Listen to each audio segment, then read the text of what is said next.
hump day, as we like to call it in my household.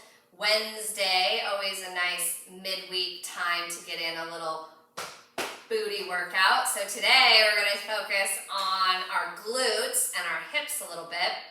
We'll do a couple of foundational exercises to give you, again, the idea of what you want to do, how you can play with variations, and then we will do a couple of stretches for the hips at the end as well, which is always really important after you do one of your workouts. So ladies are always wanting the booty workout, so here it is. You're going to start in a tabletop pose. Maybe you do a couple of cat dog tilts to wake up, right? That just gets your spine and your hip attachments connected in breath movement. Also helps you check in with where you're tight. You can go laterally side to side. Maybe press it back to a child's pose. Always a great release from doing some of the glute work.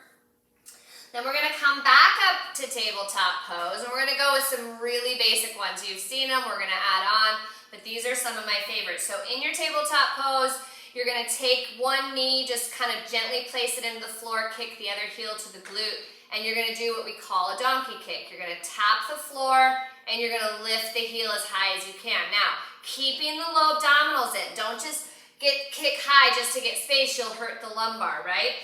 So you want to tap, kick, but you want to keep the tummy in, right? So we're working the oblique on this negative side. The negative is where there's nothing on the ground, right? So that's where we kind of engage the obliques, which is another reason I like this booty workout, because it really does work the oblique. So again, maybe 10 or 15 reps.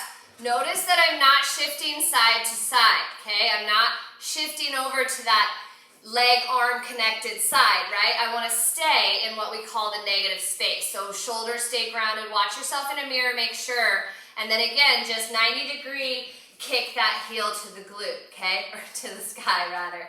So 10-15 reps, get that booty burning a little bit, round one.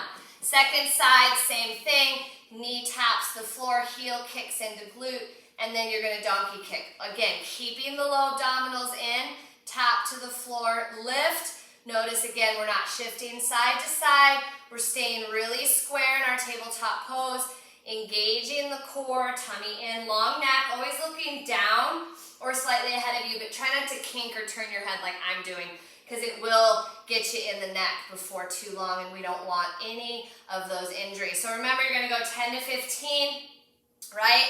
And then we're just going to kick, and you're going to get that nice energy. Maybe after you do 10, you do 10 little pulses at the top, okay? Still engaging core, still being strong in the body, just kind of isolating into that glute maximus and even a little bit of hamstring, which we really love.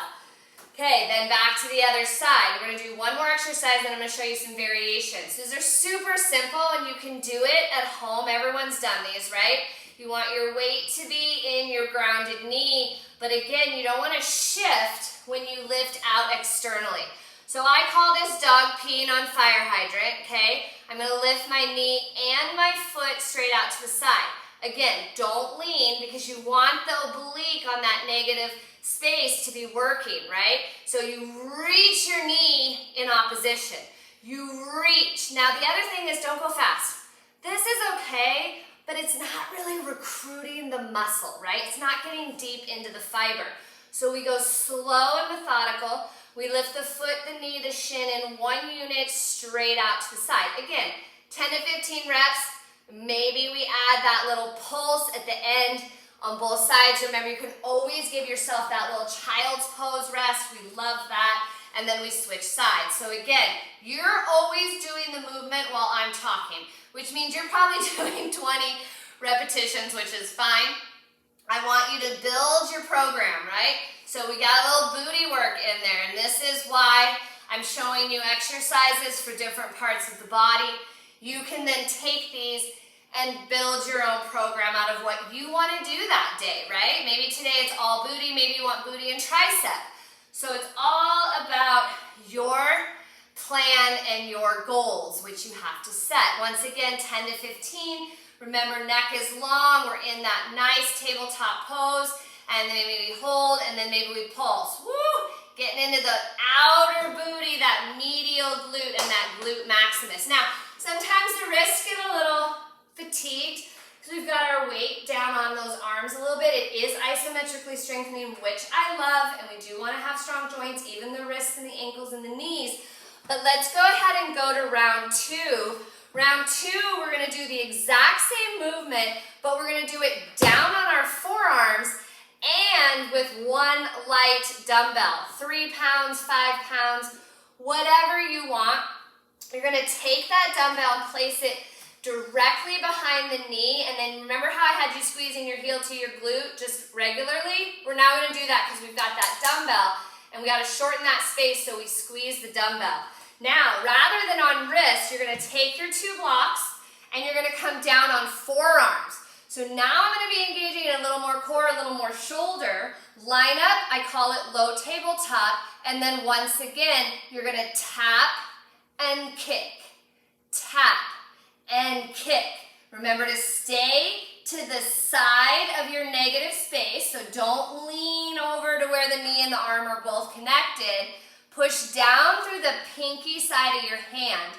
That's going to give you some more engagement in the low abdominals and also in the shoulder girdle. You can see my shoulders working, right?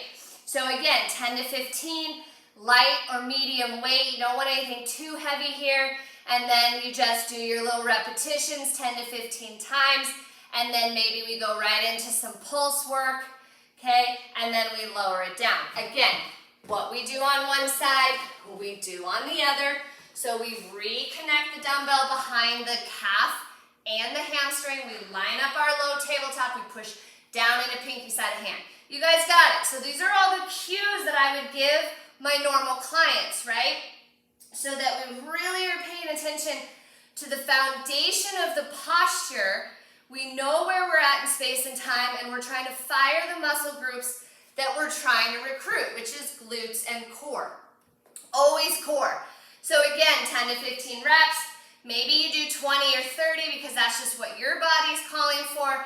And then again, those little isolated pulses, double timing it. Get a nice burn into that hamstring and the booty. Again, take your little break in between sides, and then once again, we're gonna go external this time, right? We're gonna come back down on our forearms, back down in low tabletop, and then we're gonna reach. We're gonna reach. Don't get in this habit of leaning, right? That's lazy in the body. That's like, oh, I wanna lift the weight, so I lean. Now I'm recruiting everything but the group of muscles that I'm trying to. So we stay grounded and we lift. Now I'm gonna lean a little. We're not all superstars. We're gonna have that little lean, but we're really pushing down in our blocks and we're really driving the center of our body in the midline, and we're reaching out to that negative side. With that weight, it's harder. Woo! Burning here, yes, get that leg out, get it high, and do your pulses too. Okay, woo! Last set, you guys doing awesome today. Bringing it to the other side, lining it up, lift and lower, lift and lower. Not spazzy movements, right? Recruit and release. Make it go through the range so those muscle fibers are firing the entire time you lift and lower, through the positive and through the negative part of each contraction. So important to not just hurl your body through these movements. Again, 10, 15, 15, 20, your reps are your choice. We hold it out and we do our little pulses at the top. Burning, burning, oh my goodness, in the booty. And then we release it down.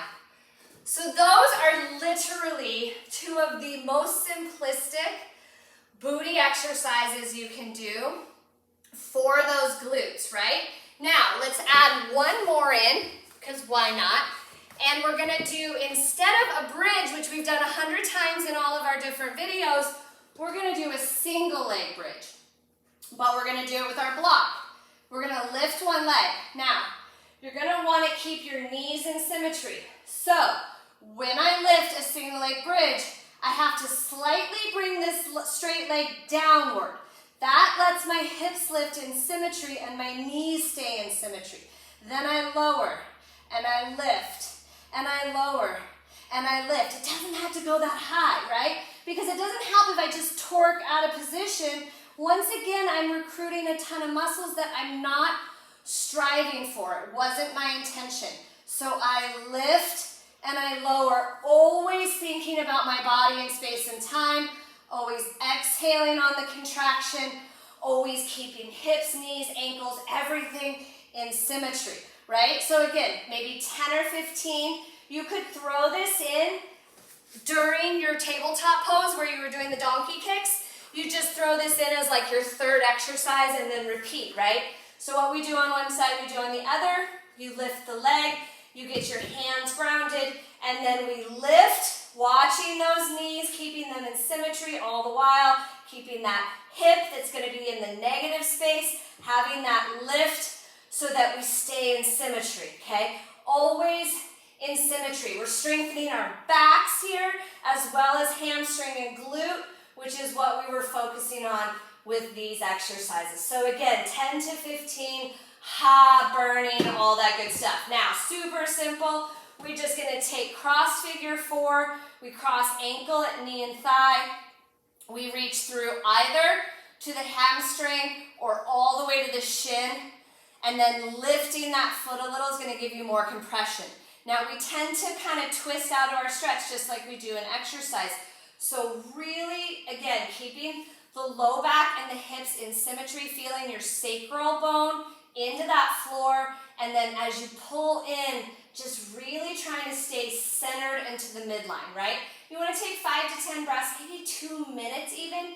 You can even take a straight leg hamstring stretch.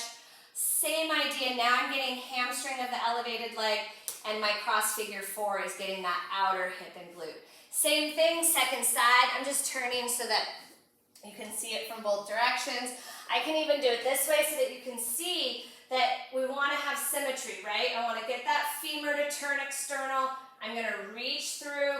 I'm going to work really hard on symmetry in my hips and my sacral bone. And then again, I can maybe get a little more intensity by reaching through to the knee and shin area. I can also take that to a straight leg. Again, we want to keep the back grounded. We want to feel the compression. It's okay if your butt lifts up a little bit, but again, we want to keep it all in somewhat of symmetry, always balancing the body out when we're stretching and when we're exercising. I can't express it enough.